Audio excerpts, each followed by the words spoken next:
জুয়ায় আসক্ত স্বামী। মাসে কিস্তি দিতে হতো 22 থেকে 23,000 টাকা। প্রতিবেশী রেনু মিয়ার সঙ্গেও রয়েছে জমি নিয়ে বিরোধ। ঋণ গ্রহীতা মারা গেলে মাফ হয় টাকা, স্ত্রী সন্তান খুন হলে ফাঁসানো যাবে প্রতিবেশীকে।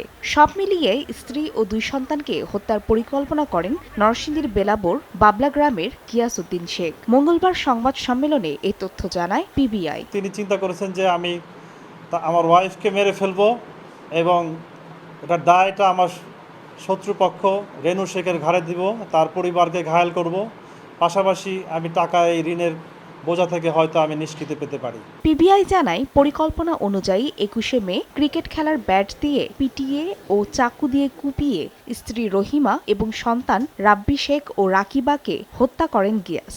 গ্রেফতারের পর জিজ্ঞাসাবাদে হত্যার দায় স্বীকার করেছে বলেও জানায় পিবিআই। সন্দিগ্ধ হিসেবে আমরা তাকেই শনাক্ত করি এবং তার সাথে আলাদাভাবে কথা বলার জন্য আমরা তাকে ডেকে নিয়ে আসি এবং তাকে যখন তার কথার যে বিভিন্ন অসঙ্গতি রয়েছে এবং তার লোকেশনগত বিষয়গুলো আমরা যখন তাকে স্মরণ করাই, তখন সে ব্রেকডাউন করে এবং সে অকপটে সে বলে ফেলে যে সে নিজেই ঘটনাটা ঘটিয়েছে। এই ঘটনায় বেলাবো থানায় হত্যা মামলা করেছেন নিহত রহিমার ভাই। সময় সংবাদ, নরসিংদী।